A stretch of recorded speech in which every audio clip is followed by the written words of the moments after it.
வணக்கம் மாணவர்களே, உங்கள் எல்லோரையும் ரோஜா தோட்டம் சேனலுக்கு அன்போடு வரவேற்கிறேன்.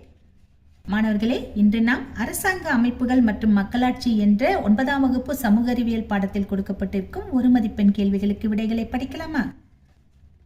முதலில் சரியான விடையை தேர்வு செய்க. 1. ஒரு நபரோ அரசரோ அல்லது அரசியோ ஆட்சி செய்யும் முறை. விடை முடியாட்சி. 2. முழு அதிகாரத்துடன் கொண்ட ஒரு அரசாங்க முறை தனிநபராட்சி. 3. முன்னாள் சோவியத் யூனியன் டேஷுக்கு எடுத்துக்காட்டு. விடை சிறு குழு ஆட்சிக்கு எடுத்துக்காட்டு. 4. பொருந்தாத ஒன்றை தேர்ந்தெடுக்கவும். இந்தியா, அமெரிக்க ஐக்கிய நாடுகள், பிரான்ஸ், வாட்டிக்கன் இதெல்லாம் கொடுத்திருக்காங்க. இதுல வாட்டிக்கன் என்பது பொருந்தாது. ஏன்னா வாட்டிக்கனை தவிர மற்ற அனைத்துமே மக்களாட்சி நாடுகள். வாட்டிக்கன் மதகுருமார்களின் ஆட்சி நடைபெறும் இடம். சரியா? அடுத்தது 5. அபிரகாம் லிங்கன் டேஷ் நாட்டின் ஜனாதிபதியாக இருந்தார். அமெரிக்க ஐக்கிய நாட்டின் ஜனாதிபதியாக இருந்தார். 6. குடவோலை முறையை பின்பற்றியவர்கள். சரியான விடை சோழர்கள். 7. பழங்காலத்தில் நேரடி மக்களாட்சி முறை பின்பற்றப்பட்ட பகுதி. விடை பண்டைய ஏதென்ஸ் நகர அரசுகள். 8. எந்த மொழியிலிருந்து டெமோக்ரசி என்ற வார்த்தை பெறப்பட்டது? கிரேக்க மொழி. 9.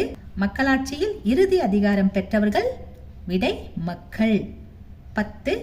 கீழ்கண்ட எந்த ஒரு நாடானது அதிபர் அரசாங்க முறையினை கொண்டுள்ளது? சரியான விடை அமெரிக்க ஐக்கிய நாடுகள். 11. உலகிலேயே மிகப்பெரிய மக்களாட்சி நாடு. விடை இந்தியா. 12. கூற்று காரணம் கொடுத்திருக்காங்க. கூற்று என்ன? நேரடி மக்களாட்சி சுவிட்சர்லாந்தில் நடைமுறையில் உள்ளது. ஆமாம், இது சரிதான். காரணம், மக்கள் நேரடியாக முடிவெடுப்பதில் பங்கு பெறுகிறார்கள். இதுவும் சரி, சரியான காரணம் தான். எதை செலக்ட் பண்ணலாம்? ஆ இருக்கு இல்லையா?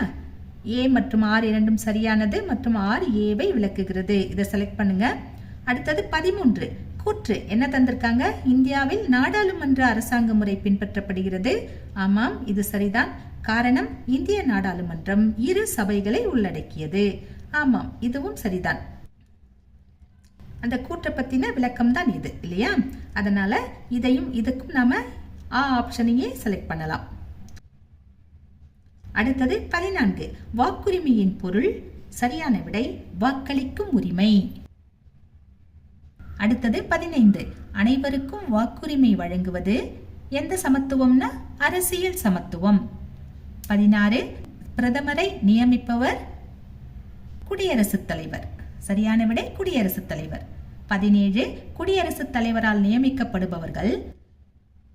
இ ஆப்ஷன் இருக்கு பாருங்க, ராஜ்யசபைக்கு 12 உறுப்பினர்கள். இதுதான் சரியான விடை. 18.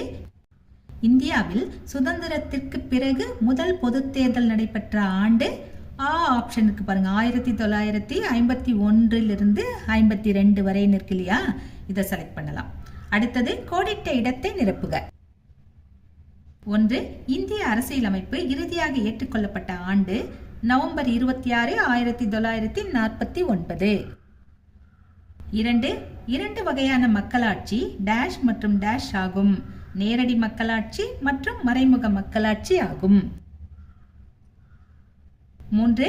நேரடி மக்களாட்சிக்கு ஒரு எடுத்துக்காட்டு டேஷ். இது சுவிட்சர்லாந்து. 4. இந்தியா டேஷ் மக்களாட்சி முறையினை கொண்டுள்ள நாடாகும். மறைமுக மக்களாட்சி முறையினை கொண்டுள்ள நாடாகும். 5. சுதந்திர இந்தியாவின் முதல் பிரதமர் டேஷ் ஆவார். ஜவஹர்லால் நேரு ஆவார். 6. ஆங்கிலேயர் ஆட்சி காலத்தில் முதல் பொது தேர்தல் நடத்தப்பட்ட ஆண்டு டேஷ். 1920. சூஸ் த பெஸ்ட் ஆன்சர்ல 18வது கடைசியா நாம சொன்னது சுதந்திர இந்தியாவில் தேர்தல் நடைபெற்ற ஆண்டு.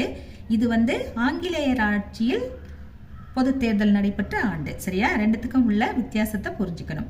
அடுத்தது 7. இந்தியாவில் நாடாளுமன்ற கட்டிடத்தை வடிவமைத்தவர்கள் டேஷ் மற்றும் டேஷ் ஆவார். எட்வின் லுட்டியன்ஸ் மற்றும் ஹெர்பர்ட் பேக்கர் ஆவார்.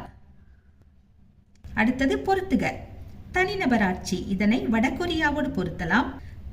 வாக்குரிமை இதனை 18 வயதோடு பொருத்தலாம். சாணக்கியர் இவரை அர்த்த சாஸ்திரத்தோடு பொருத்தலாம். மதகுருமார்கள் ஆட்சி இதனை வாட்டிக்கனோடு பொருத்தலாம்.